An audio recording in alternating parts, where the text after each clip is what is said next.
창세기 10장 1절부터 11장 32절을 가지고 온 땅에 흩으셨다는 제목으로 말씀드립니다. 그저께 동삼동 미세먼지가 최악이었습니다. 한 달 정도 최악의 미세먼지를 이겨내야 합니다. 황사가 오면 최소 이틀은 미세먼지 최악이었습니다. 오늘 아침 9시 30분에 미세 앱을 보니까 보통이 되어서 창문을 열고 소독도 했습니다. 요새는 마스크를 착용하지 않아서 호흡기 감염증이 1년 전보다 2~3배 급증했습니다. 처음에 코로나가 유행할 때는 독감 같은 경우 싹 사라졌어요. 근데 지금은 달라졌습니다. 바이러스가 대화할 때, 또 기침할 때 침방울을 통해서 다른 사람의 코 점막에 침투해서 감염되는 겁니다. 호흡기 질환에 감염된 사람 중에서 가장 많은 것이 리노바이러스입니다. 이 감기 바이러스입니다. 19%입니다. 둘째로 많이 검출된 바이러스는 호흡기 세포융합 바이러스 RSV라 그러는데 13.3%. 그 다음엔 파라인플루엔자 바이러스 10%입니다. 이 독감이죠. 아데노바이러스 9% 순이었습니다. 마지막 혈관 둘 모두가 1년 전에 비해서 검출량이 3배 이상 증가했습니다. 인플루엔자 바이러스 5.4%, 포카 바이러스 4.1%, 메타뉴모 바이러스 4.1%입니다. 코로나는 3.3%로 가장 적었습니다. 코로나 방역 완화와 3월 개학 등이 겹치면서 올해 봄철 독감 환자는 평년보다 3배 좀 늘었습니다. 방역기간 외부 활동 감소로 바이러스 접촉 자체가 줄면서 면역력이 상대적으로 떨어진 상태에서 방역 해제 후에 감염병에 더 잘 걸리고 있습니다. 최근 호흡기 감염병 증가를 면역 비지로 그렇게 전문가들은 설명합니다. 반면에 방역 기간이라도 면역력 자체가 약화된 것은 아니기 때문에 예전 바이러스 유행 상태로 돌아가는 것으로 보기도 합니다. 사람들이 많은 곳에서 때때로 마스크를 착용하면 감염을 예방할 수 있습니다. 지금도 마스크 안 벗는 분들이 계시는데 편하신 대로 하면 됩니다. 좀 쓰고 있는 것도 좋은 점이 많습니다. 호흡기가 약한 사람과 노약자들은 마스크를 계속 착용하는 것이 좋습니다. 마스크를 착용하지 않아서 발생하는 호흡기 질환 감염을 마스크 착용으로 예방할 수 있습니다. 내 침이 남에게 튀지 않게 해야 됩니다. 남의 침이 나에게 튀지 않게 해야 합니다. 음식을 먹을 때 서로 이야기하지 않는 것이 좋습니다. 말을 꼭 해야 한다면 먹을 때 말을 해야 한다면 손으로 입을 가리는 것이 좋죠. 자기 휴대폰으로 가리는 것도 좋고요. 이렇게 하는 것이 위생적인 예절입니다. 감기는 건강한 사람은 며칠 앓다가 낫습니다. 별거 아닙니다. 그런데 노약자들은 감기에 걸렸다가 폐렴을 앓게 되기도 합니다. 독감도 마찬가지입니다. 폐렴이 오면 위험하죠. 그래서 호흡기 질환에 감염되지 않아야 합니다.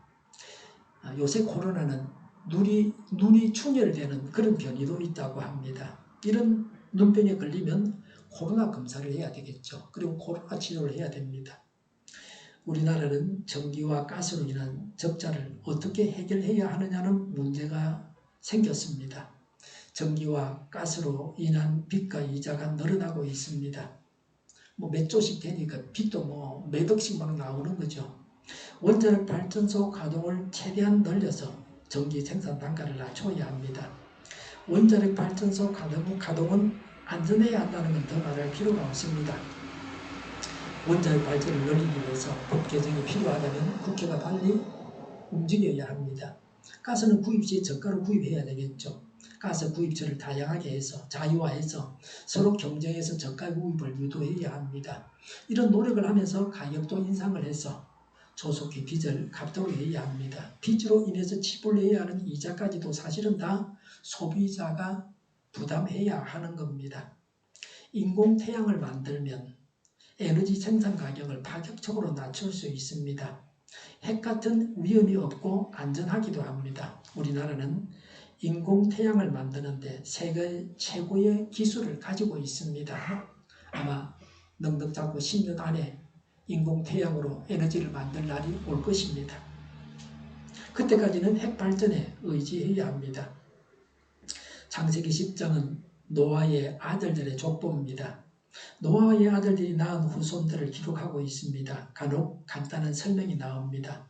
사는 지역을 말하고 있습니다. 창세기 10장 5절에 이들에게서 바닷가 백성들이 지역과 언어와 종족과 부족을 따라서 저마다 갈라져 나갔다고 했습니다. 야벳의 자손들이 바닷가에 살았습니다. 우리 동네는 바닷가입니다. 바다가 옆에 있기 때문에 여름에 덜 덥고 겨울에 덜 춥습니다. 바람이 불면 겨울에 추운 것도 있죠. 체감온도가 뚝 떨어집니다. 탁 트인 바다를 보는 즐거움을 또 선사하고 있습니다. 지금은 바닷가에서 미역이나 곰피를 주워서 말려서 먹을 수 있습니다. 미국과 유럽에서 해초로 식품을 만드는 사업을 하고 있다고 합니다. 서양 사람들은 해조류를 잡초 취급했습니다.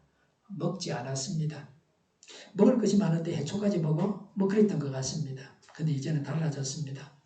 한국산 김을 먹어봐서 그런지 모르겠습니다. 한국산 김이 전 세계로 수출되는데 미국에서는 검은 종이라 그렇게 사람들이 말한다 그럽니다.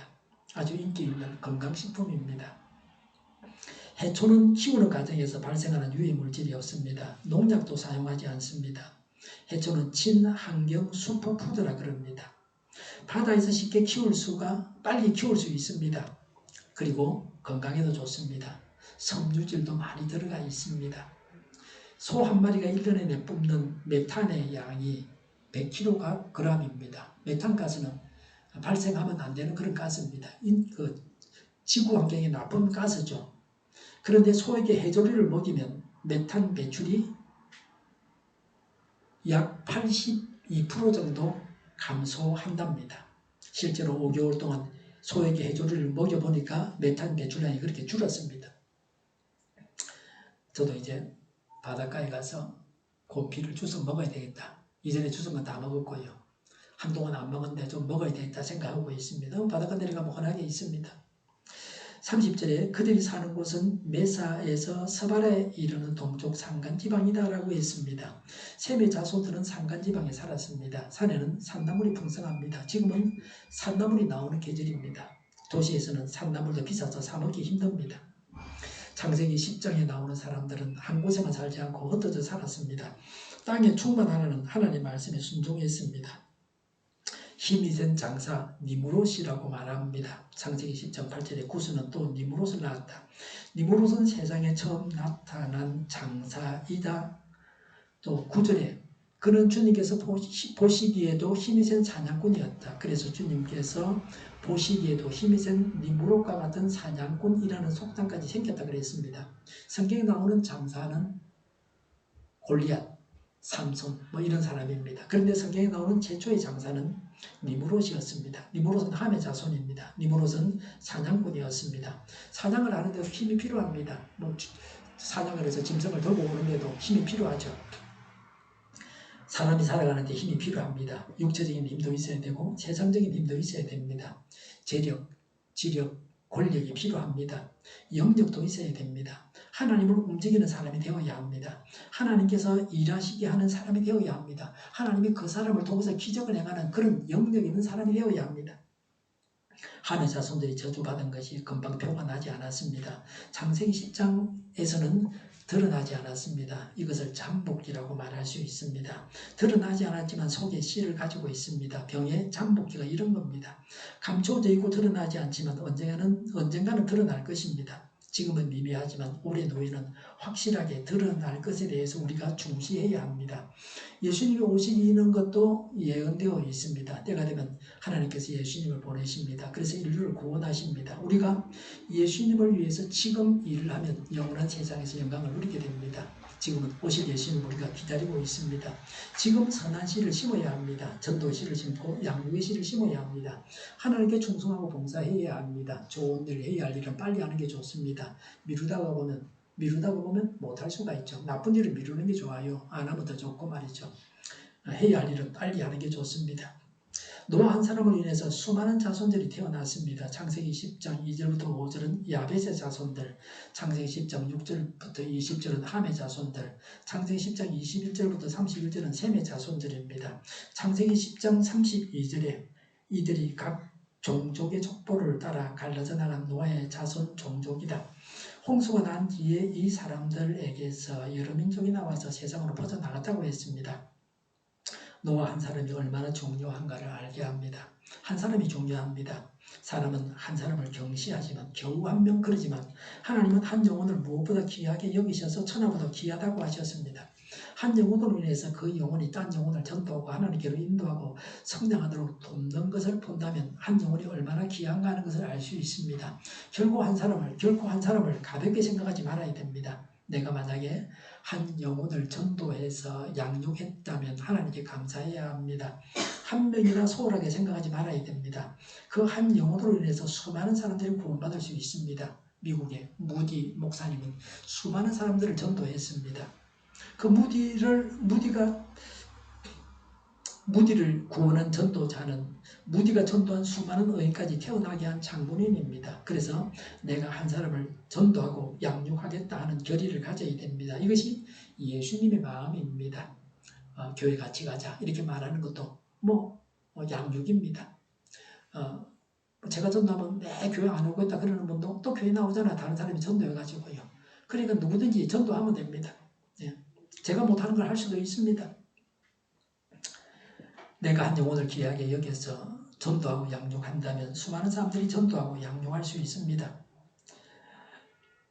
한 사람으로 시작할 수 있습니다. 그리고 한 사람으로 시작해야 합니다. 그러나 한 사람을 전도하고 양육하지 못하면 평생 동안 결코 제자를 삼을 수가 없습니다. 제자 삼는다는 것은 전도하고 양육하는 거죠. 내가 오늘 제자 삼아야 할 영혼이 누굽니까? 한 영혼으로 인해서 주어질 수많은 영혼까지 생각하면서 지혜롭게 한 영혼을 구해야 합니다. 모든 인류가 결국 한 뿌리에서 나왔습니다. 피부색이 검든 희든 어떤 언어를 쓰든지 간에 어디에 살고 있든지 다 노아의 후손입니다. 모든 인류가 서로 사랑하고 돌봐야 됩니다. 부유한 나라들은 자기 국민들만 생각해서는 안 됩니다. 다 함께 잘 사는 세상을 만들어야 됩니다. 그것이 하나님의 뜻입니다. 자기만 부유하게 살고 자기 나라만 잘 먹고 잘 살아서는 안 됩니다. 다 같이 함께 잘 살아야 됩니다. 이 세상도 하나님께서 원하시는 세상으로 만들어가야 합니다. 흑인들이 백인들에게 무시당한다 그러는데 미국 가서 보면 흑인들이 또 우리 한인종을 무시한다 그래요. 그러면 좋지 않은 그 생활 태도입니다. 다 같이 어우러서 그렇게 존중하고 그렇게 살아야 됩니다. 창세기 11장 1절에 처음에 세상에는 언어가 하나뿐이어서 모두가 같은 말을 썼다고 했습니다. 전 세계가 한 언어를 사용한다고 하면 외국인을 만나도 의사소통이 잘 될 것입니다. 외국어를 배우는 고생을 할 필요가 없습니다. 외국 여행하기가 쉬워질 겁니다. 어떤 사람은 그걸 하나도 모르는데 유럽에 가가지고 기자하고 인터뷰도 다 했다. 어떻게 했는지 아십니까? 우리 스마트폰에 들어가면 파파고라는 앱이 있어요. 파파고 앱을 받으면 전 세계 언어로 번역을 다 해줘요. 내가 한국말로 치면 그 나라 말로 번역을 해줘요. 또 그 나라 말로 우리나라 말로 번역해주고요. 그러니까 언어 배워서 운영을 하는 게 아니고 가서 그냥 아무것도 몰라도 다 할 수 있습니다. 각국의 말들을 비교해보면 유사한 말들이 꽤나 있습니다. 언어가 하나가 되면 그 이익을 경제적으로 계산하면 상당할 겁니다. 바벨탑 사건으로 하나님께서 인간들의 언어를 다 다르게 만들어 놓으셨습니다. 그래서 하나님을 대적하지 못하게 만들었습니다. 본래 언어가 하나였다 하는 것을 보여주고 있습니다. 그러나 하나님 성령님께서 강림하셔서 방언을 말함으로 언어의 통일이 이루어졌습니다. 본래 인류가 사용하던 그 한 가지 언어를 찾아야 됩니다. 영원한 천국에서는 본래 그 언어를 사용하거나 그렇지 않더라도 서로 언어가 달라서 소통이 불편이 있지는 않을 겁니다. 같은 말을 사용하면서도 서로 통하지 않는 사람도 많이 있습니다. 기질과 개인 차이로 인해서 생각이 달라서 대화가 불가능한 사람도 있습니다. 참으로 불행한 일입니다. 바벨탑 사건에 대해서 말씀합니다. 창세기 11장 2절에 사람들이 동쪽으로 이동하여 오다가 시날 땅 한 들판에 이르러서 거기에 자리를 잡았다라고 했습니다. 사람들은 시날 들판에 정착해서 살았습니다. 창세기 11장 3절에 벽돌을 빚어서 단단히 구워냈습니다. 돌 대신에 벽돌을 쓰고 흙 대신에 역청을 썼습니다. 11장 4절에 도시를 세우고 그 안에 탑을 쌓고서 탑 꼭대기가 하늘에 닿게 하여 우리의 이름을 알리고 온 땅 위에 흩어지지 않게 하자라고 했습니다. 인간들이 모여서 시도한 첫 번째 일이 도시를 만들고 탑을 쌓았습니다. 도시는 흩어지라는 하나님 말씀을 거스르는 것입니다. 지금 우리는 도시에 살고 있습니다. 농촌에서 농사 짓는 사람도 도시에 살면서 농토로 출퇴근하는 사람도 있습니다. 도시에 사는 것이 편리하기 때문입니다. 도시가 주는 편리함이 있지만 도시가 주는 폐해도 있습니다. 도시에는 버스나 지하철 타기가 좋고 병원이 근처에 있어서 좋습니다. 그러나 경쟁할 땅은 구하기가 어렵습니다. 모든 걸 다 사먹어야 됩니다. 답은 인간이 하늘에 닿고자 하는 열망을 담고 있습니다. 하나님이 되고자 하는 마음을 발산한 것입니다. 인간의 위대함을 드러내고자 하는 교만이 있었습니다.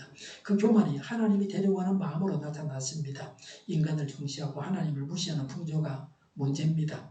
고층 빌딩을 짓고 있습니다. 우리나라는 고층 빌딩을 건축하는 일에 세계 제1입니다.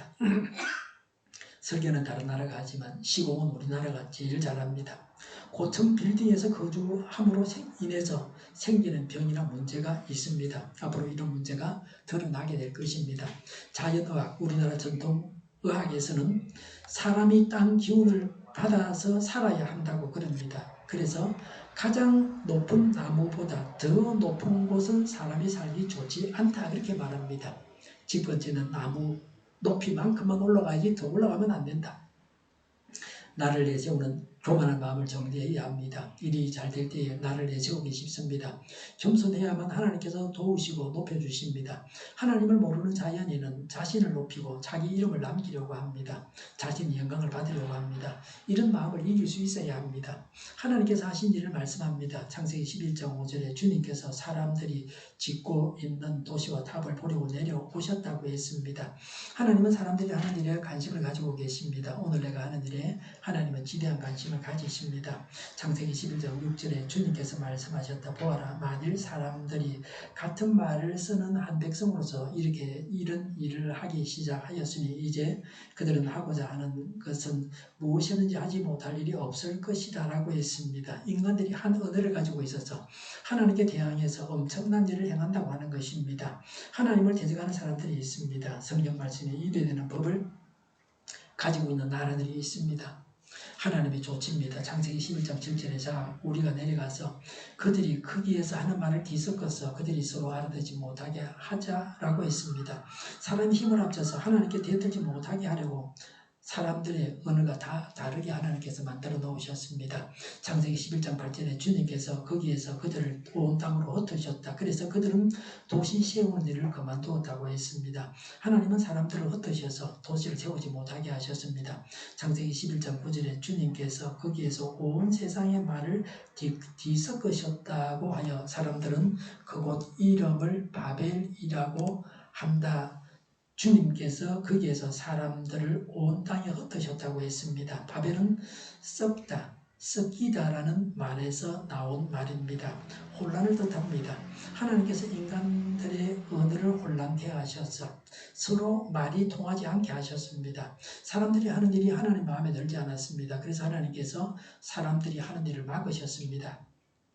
하나님의 뜻이 무엇인지 분별해서 하나님의 뜻을 행해야 합니다. 그래야 하나님께서 그 일을 이루어 주십니다. 하나님은 이루어 주시기도 하시고 이루지 못하기도 하십니다. 문제는 우리가 하는 일이 하나님의 뜻이냐 하는 것입니다. 창세기 11장 10절부터 27절까지 계속해서 나았다고 했습니다. 나아야 됩니다. 인간 역사 중에서 중요한 것은 낳는 것입니다. 나아서 인간 생명이 이 땅에서 끊어지지 않고 계속해서 살아남게 됩니다. 한 사람은 죽어도 그 자손으로 인해서 계속 사람이 이 땅을 살아가게 됩니다. 자식을 낳지 못하면 인간은 땅에서 멸망합니다. 자식을 낳아서 대를 잇는 것이 중요합니다. 모든 생명체가 자손을 남기고자 하는 본능을 가지고 있습니다. 우리도 이런 본능을 회복하기를 원합니다. 요새는 이런 말 하면 젊은 사람들이요. 애 하나 키우는데 돈이 얼마나 드는지 압니까? 몇 억이 드는지 압니까? 이런 이야기 하고 있습니다. 사실이지만 그러나 낳아야 되고 낳을 수 있는 세상을 만들어야 됩니다. 영적으로 낳는 것은 전도입니다. 전도는 영혼을 구하는 일입니다. 생명을 주는 일이 전도입니다. 전도해야 죽은 영혼을 살릴 수 있습니다. 성장하는 교회는 교회 예배와 모임에 많은 새신자가 참석합니다. 전도하지 않기 때문에 오히려 모이는 사람의 수가, 교회에 모이는 사람의 수가 줄어들고 있습니다. 많은 사람들이 이 땅을 살다가 죽어갔습니다. 우리 자신도 살다가 죽어야 됩니다. 어차피 죽어야 합니다. 이 세상에 마음을 두고 살지 말고 하나님을 바라고 영원한 세상을 바라고 살아야 합니다. 이 땅에서 예수님을 믿고 신앙생활을 하는 것이 중요합니다. 셈의 후손으로 아브라함이 태어납니다. 창세기 10장 11장 10절부터 27절에 셈에서 아브라함까지 족보를 기록하고 있습니다.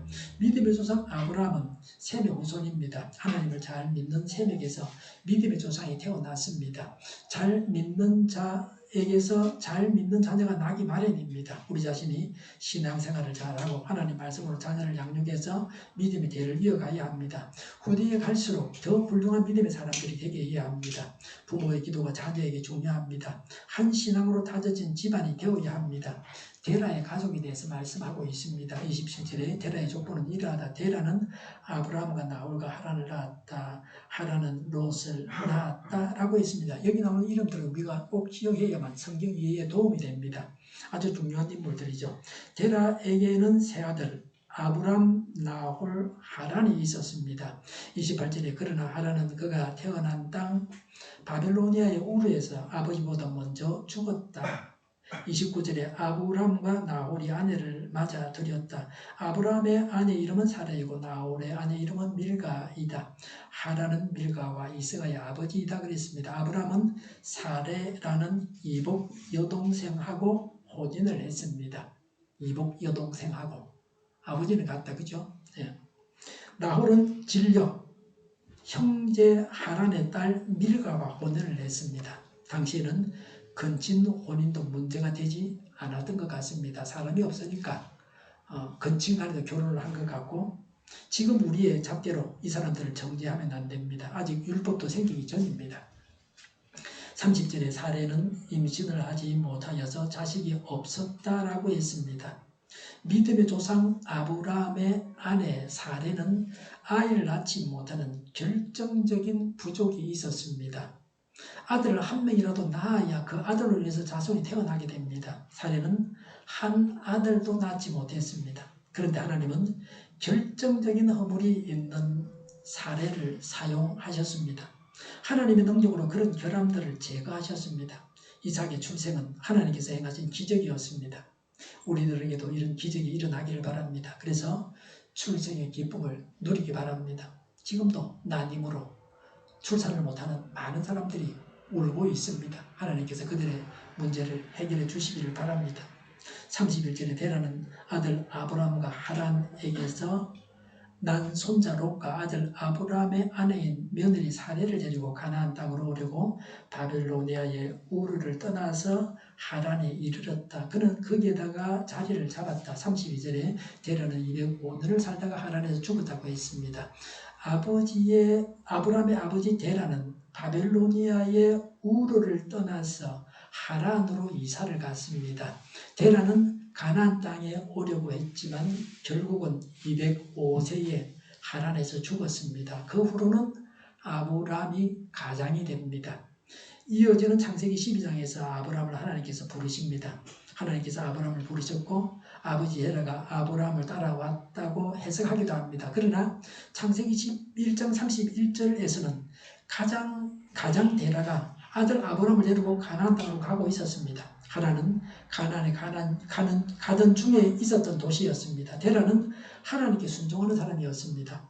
아브라함이 하나님의 부르심에 순종하는데 도움이 되는 사람이 데라였습니다. 데라는 하나님의 명령에 반대해서 거꾸로 가는 자가 아니었습니다. 우르에서 하란으로 왔고 가나안을 향하고 있었습니다. 이들은 목축업을 종사하고 있었습니다. 그래서 항상 이동을 했습니다. 그런데 하나님께서 명하신 방향으로 이동하고 있었습니다. 가나안으로 가고자 했습니다. 창세기 11장 31절에 의하면 가나안으로 가고자 했으나 하란에 머물렀습니다. 데라는 약속의 땅에 가지 못하고 죽었습니다. 데라는 하나님께서 가라고 명하신 가나안 땅까지 가지 못하고 중간 지점인 하란에서 정착해서 살았습니다. 가나안을 떠난 것은 순종입니다. 하란에 정착한 것은 불순종이라고 말할 수 있습니다. 하나님의 명령에 순종하기는 하는데 불순종하기도 합니다. 우리의 신앙이 어떻습니까? 순종하고 있습니까? 불순종합니까? 순종하다가 불순종의 길로 빠져들고 있지는 않습니까? 온전한 순종이 중요합니다. 하나님은 순종하다가 중간에서 불순종하는 자를 원치 않으십니다. 대라는 불순종으로 인해서 하나님께서 주신 복, 가나안 땅을 차지하지 못했습니다. 온전하게 순종하는 자만 복을 받습니다. 하나님께서 데라나 아브라함을 부르셨다는 말씀은 이전에는 없었습니다. 창세기 11장 31절 안에 감춰져 있습니다. 데라에게 하나님은 가나안으로 가라고 명령하셨고 이들은 그 명령을 따랐습니다. 아버지 데라가 죽자 비로소 아브라함이 가장이 되고 하나님은 아브라함에게 명령하시고 가나안의 정착은 아브라함에 의해서 이루어집니다. 선한 것을 심어야 됩니다. 한 사람을 귀하게 여겨서 천국길로 인도해야 합니다. 우리가 하나님의 뜻대로 행하고 하나님께서 우리의 일을 이루어 주시기 바랍니다. 온 가족이 합심해서 하나님의 뜻을 행해야 합니다. 이런 가정이 되어야 합니다. 선한 것을 심고 한 사람을 귀하게 여겨서 천국길로 인도하고 하나님의 뜻대로 행하고 하나님께서 우리가 하는 일을 이루어 주십사고 간구하고 온 가족이 합심하여 하나님의 뜻을 행하는 가정이 되어야 되겠습니다. 기도하겠습니다. 선한 것을 심게 하옵소서. 한 사람을 귀히 여겨서 천국길로 인도하게 하옵소서. 하나님의 뜻대로 행하게 하옵소서. 하나님께서 우리가 하는 일을 이루어 주시옵소서. 온 가족이 합심하여 하나님의 뜻을 행하게 하옵소서. 이런 가정이 되게 하여 주시옵소서. 저희가 강물처럼 흘러가게 하여 주시옵소서. 교회가 분열되지 않고 하나가 되게 하여 주시옵소서. 교회가 한 목소리를 내게 하여 주시옵소서. 전쟁이 그치고 평화가 오게 하여 주시옵소서. 성경을 대적하는 자가 없어지게 하여 주시옵소서. 주석과 공산당과 이식단체들과 저 같은 길로 나아가게 하는 자들이 없게 하옵소서. 하나님을 대적하는 법과 있어서는 안 될 법을 만들지 않게 하옵소서. 이스라엘 법을 폐기하지 않게 하옵소서. 일하는 자들이 정당한 대우를 받게 하여 주시옵소서. 너를 먹는 자가 없게 하여 주시옵소서. 일을 만드는 자가 아니고 일을 하는 자가 되게 하여 주시옵소서. 파업과 시위가 그치게 하여 주시옵소서. 눈먼 지도자, 악한 지도자, 자기 배만 부리는 지도자가 사라지게 하여 주시옵소서. 앞을 보고 선한 것을 분별을 해서 알고 앞길을 제시하고 섬기는 지도자만 있게 하여 주시옵소서. 하나님께서 주신 것으로 섬기는 자가 강해지게 하여 주시옵소서. 지도자들과 이 백성들에게 선한 것을 분별하는 지혜를 주옵소서. 나아갈 길을 알게 하시고 취할 것과 버릴 것을 알고 행하여서 응하게 하옵소서. 적절한테 고칠 것을 고치게 하옵소서. 업무바위가 없게 하시고 업무에 충실하게 하옵소서. 쓰레기 내면을 뒤지지 말고 성경에서 공부를 찾게 하옵소서. 기도하는 기쁨, 응답받는 기쁨, 성도들이 모여서 교제하는 기쁨, 말씀이 주는 기쁨, 예배드리는 기쁨을 누리게 하여 주시옵소서.